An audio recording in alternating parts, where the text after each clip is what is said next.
The factory worker who spent 30 years assembling car parts suddenly quits his job at 53 to become a poet. The successful lawyer who everyone envied abandons her practice to teach children in rural schools. The businessman who built an empire walks away from everything to care for his aging mother and discovers that these are the most meaningful days of his life. What do these people know that the rest of us are missing? What invisible force suddenly awakens in the human soul around the 5th decade of life, compelling ordinary people to make choices that seem completely irrational to everyone around them? The answer lies in one of the most profound but least understood aspects of human existence, something that the great scholar Mircea Eliade spent his entire career studying.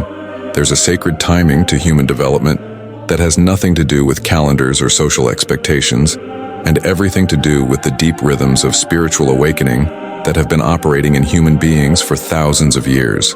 Right now, as you listen to this, there are millions of people over 50 around the world experiencing what can only be described as a complete revolution of the soul. They're abandoning careers they spent decades building, leaving relationships that no longer feed their spirits, moving to places that call to something deep within them, and pursuing purposes they never even knew existed when they were younger. The world calls this midlife crisis, but what if it's actually the most important spiritual awakening a human being can experience? What if everything that happened in the first half of your life was just preparation for the real work you came here to do?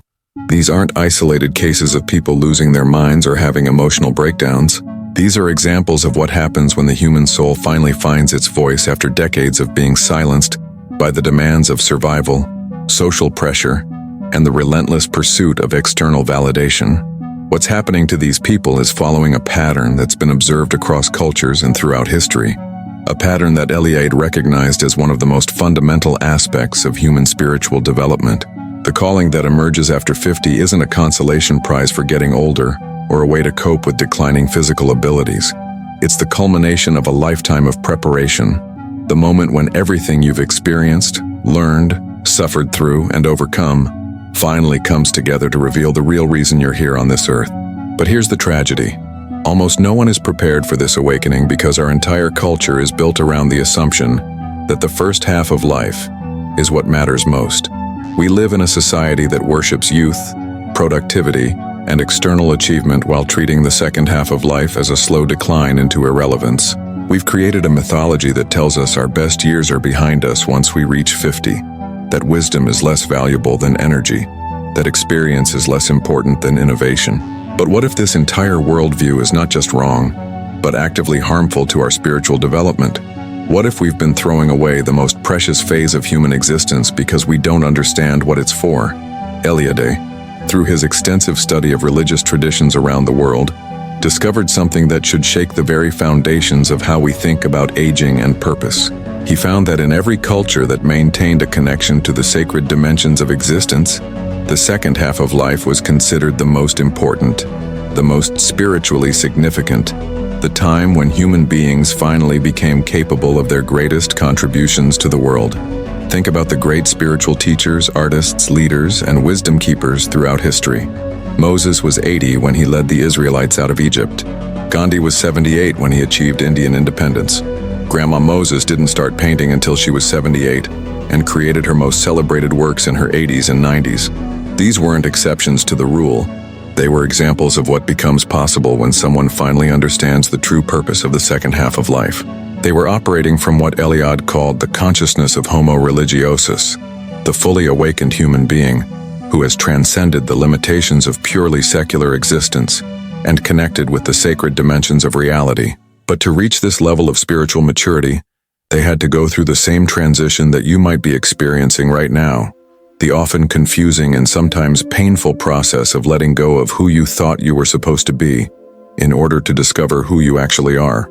The sacred time that Eliade wrote about so extensively becomes accessible to most people only after they've lived long enough to see through the illusions that captivate younger minds. When you're 20 or 30 or even 40, you're still largely convinced that external circumstances determine your happiness, that achieving certain goals will finally give you the sense of completion you're seeking, that if you just work hard enough and smart enough, you can control the outcomes of your efforts. But by the time you reach 50, if you've been paying attention to your life at all, you've probably noticed that none of these assumptions actually hold true. You've achieved some of the goals you set for yourself and discovered that the satisfaction was temporary. You've experienced losses that no amount of effort could prevent. You've seen that the most meaningful moments of your life often came when you weren't trying to make them happen at all. You know what touches me most when I read your messages?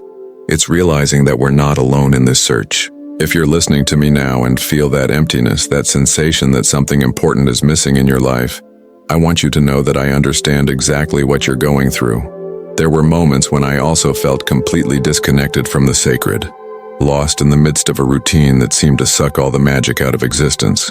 That's why I want to ask you a very direct question. What was the last moment you felt there was something greater than yourself present in your life?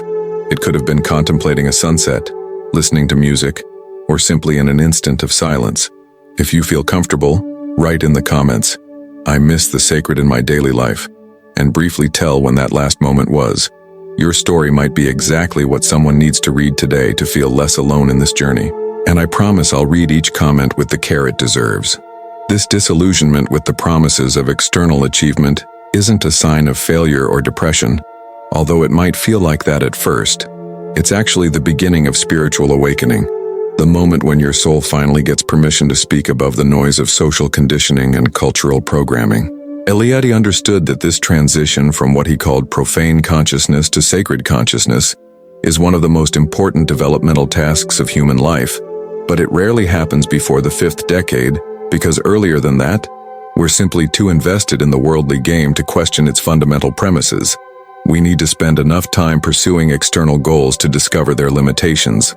We need to accumulate enough life experience to develop genuine wisdom. We need to face enough loss and disappointment to develop authentic compassion. We need to live long enough to recognize patterns that are invisible to younger eyes. The calling that emerges during this transition period is different from the ambitions and drives that motivated your younger years. It's not about personal advancement or competitive success. It's not about accumulating more possessions or achieving higher status.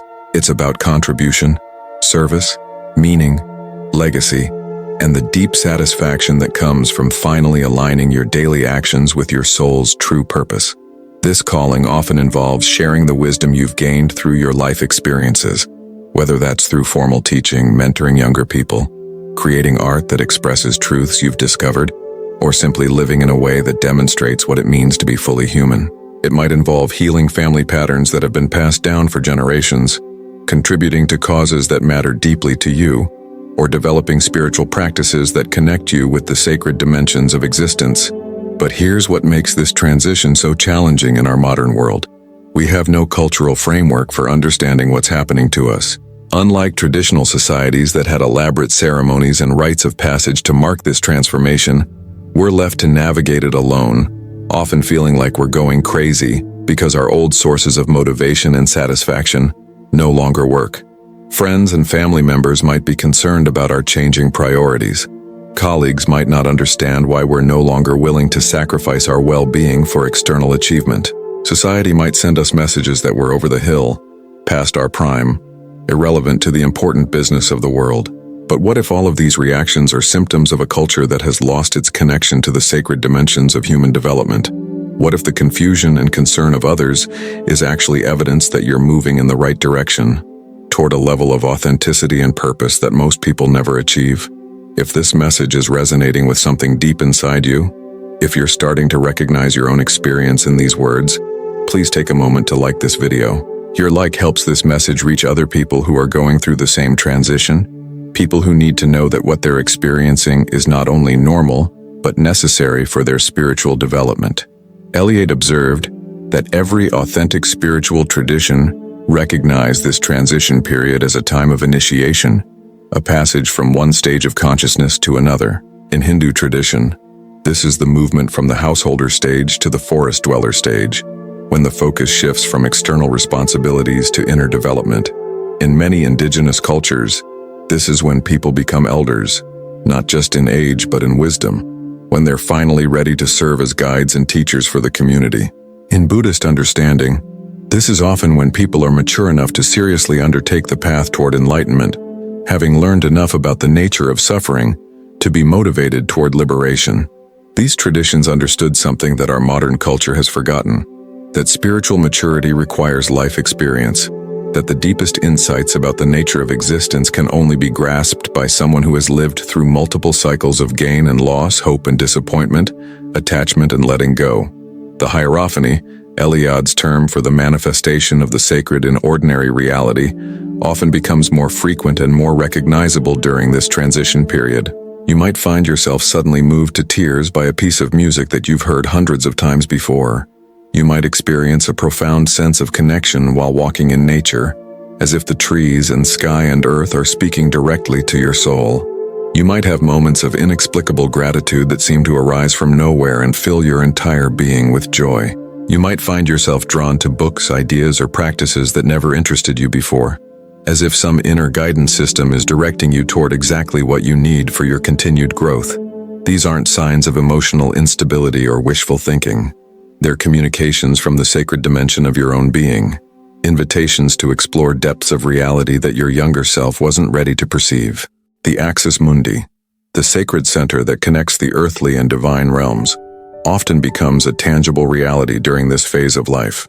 You might find yourself creating or seeking places that feel especially sacred to you, environments where you can connect with something larger than your individual concerns. This might be a corner of your home that you've designated for meditation or reflection, a particular spot in nature where you go to think and pray, or simply the practice of maintaining an internal sacred space that you can access regardless of your external circumstances. These aren't luxuries or escapes from reality. They're essential infrastructure for someone who is learning to live from the sacred center of their being, rather than from the ego-driven concerns that dominated their earlier years. The myth of eternal return that Eliade studied in ancient cultures takes on new meaning during this transition. You might find yourself drawn back to interests, dreams, or aspects of yourself that you abandoned decades ago in order to fulfill practical responsibilities. The artist who became an accountant to support a family might feel the creative urge returning with a power that surprises them. The person who loved working with their hands but spent decades in an office job might find themselves drawn to gardening, woodworking, or crafts. The natural healer who pursued a conventional career might find themselves studying alternative medicine or energy work. This isn't regression or an attempt to recapture lost youth. It's the return of authentic aspects of yourself that were temporarily set aside but never actually died. The recovery of parts of your soul that are finally ready to be integrated into a more complete and authentic way of being. The universal symbols and archetypes that Jung wrote about, and that Eliade studied in religious contexts, often become more prominent in dreams, synchronicities, and daily life during this transition. You might find yourself drawn to symbols, stories, or images that seem to carry special meaning for you, even if you can't explain rationally why they're significant. Pay attention to these communications from the unconscious mind. They're often guidance about the direction your true calling wants to take, insights about unresolved aspects of your personality that need attention, or invitations to explore dimensions of yourself that you've never had time or courage to investigate.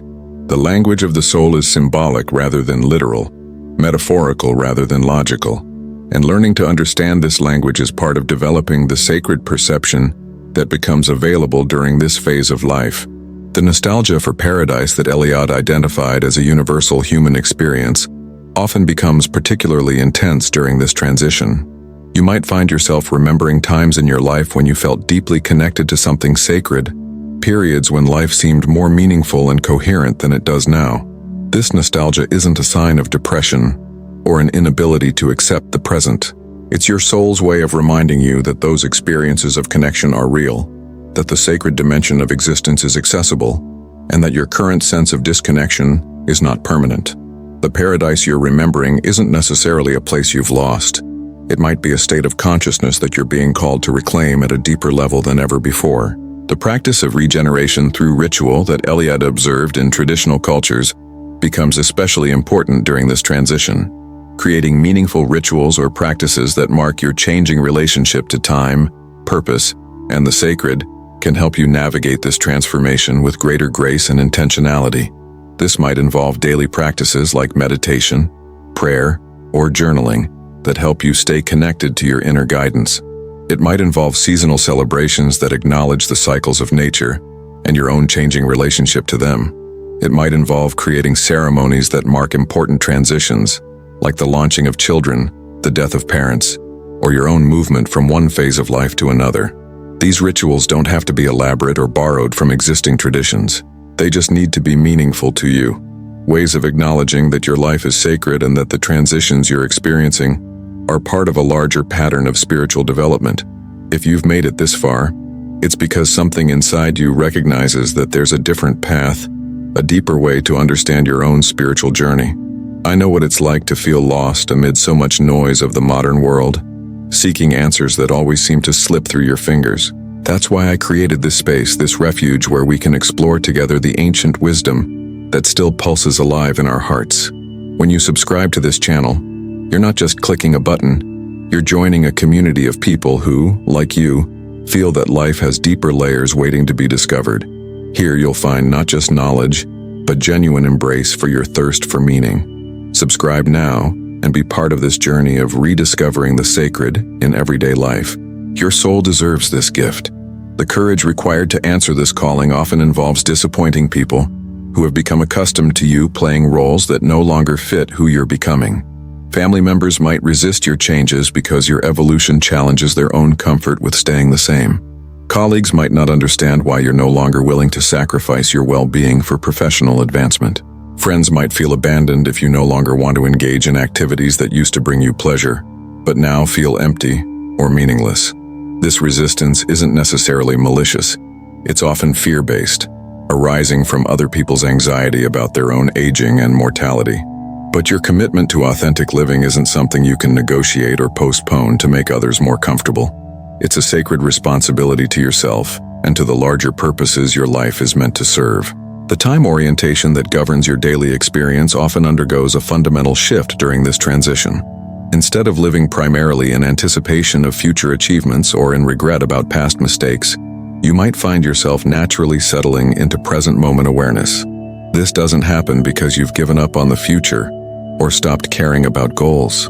It happens because you finally understood that the only moment you can actually influence is this one, and that the quality of your presence in each moment is what determines the overall quality of your life. This shift from chronological time to what Eliade called sacred time allows you to experience depth and meaning in ordinary activities, to find significance in simple interactions, to be nourished by experiences that your achievement-oriented younger self might have dismissed as unproductive. The integration of all the different aspects of yourself that you've developed over the decades becomes possible during this phase in ways that weren't available when you were younger and more focused on succeeding in particular roles. The student, the worker, the parent, the friend, the dreamer, the practical problem solver, all of these facets of your personality can finally work together in service of something larger than any individual role. You're no longer required to compartmentalize yourself to fit into narrow social categories. You can be complex, contradictory, multifaceted, and authentically whole in ways that might have seemed impossible or impractical in earlier phases of your life. This integration is part of what makes the post-50 calling so rich and multidimensional. The permission to finally be yourself without apology might be the greatest gift of this phase of life. The approval-seeking that dominated your earlier years becomes less compelling when you recognize how little time you have left and how much energy you've wasted trying to be who others wanted you to be, rather than who you actually are. This doesn't mean becoming selfish or inconsiderate. It means aligning your actions with your deepest values, speaking your truth with kindness but without compromise, and choosing relationships and activities based on whether they nourish your soul rather than boost your ego or enhance your social status. The relief that comes from finally dropping masks you've worn for decades can be profound and liberating. The wisdom that emerges during this transition isn't academic knowledge or professional expertise. It's life wisdom, the kind of understanding that can only come from having lived through multiple cycles of expansion and contraction, success and failure, love and loss.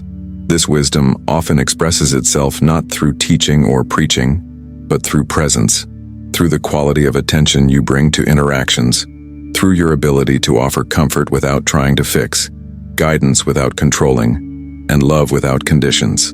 People might find themselves drawn to you for reasons they can't explain, seeking the peace that comes from being around someone who has learned to accept life as it is while still working to make it better.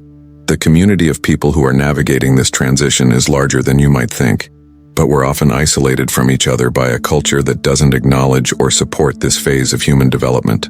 Finding others who are asking the same deep questions, who understand the spiritual stirrings you're experiencing, who are committed to meaning over achievement, becomes essential for maintaining your commitment to authenticity when the world around you might not understand your choices. This community might exist in your immediate environment, or you might need to seek it through spiritual communities, book clubs, volunteer organizations, or online groups specifically designed for people exploring questions of purpose and meaning in the second half of life. The legacy you want to leave starts to become clearer during this phase, not necessarily in terms of material inheritance, but in terms of the impact you want your life to have after you're gone. This might involve healing family patterns that have been passed down for generations, contributing to causes that align with your values, creating something beautiful that will outlast your physical existence, or simply modeling what it means to age with grace, dignity, and continued growth. The urgency you feel about this legacy isn't morbid. It's the natural result of recognizing that life is finite and precious, that your time here has meaning and purpose, and that you want to make sure you fulfill that purpose rather than just passing through unconsciously. Your true calling after 50 is not a consolation prize or a way to cope with aging. It's the culmination of everything you've learned, experienced, and become over the course of a lifetime. It's your soul's way of finally expressing itself fully in the world after decades of being constrained by external demands and social expectations. It's the answer to the deepest questions you've been carrying since childhood about why you're here and what your life is supposed to mean. The sacred timing of this awakening isn't accidental. It comes when you finally have enough life experience to handle the responsibility of living from your authentic center. When you've developed enough wisdom to distinguish between what truly matters and what merely seems important.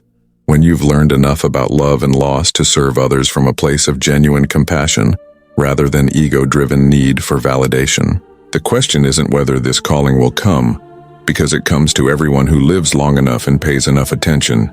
The question is whether you'll have the courage to answer, whether you'll trust that the stirrings in your soul are more reliable than the voices of a culture that has forgotten what the second half of life is for, whether you'll believe that your best years might still be ahead of you, waiting to unfold in ways you never imagined were possible. The sacred is calling you home to yourself.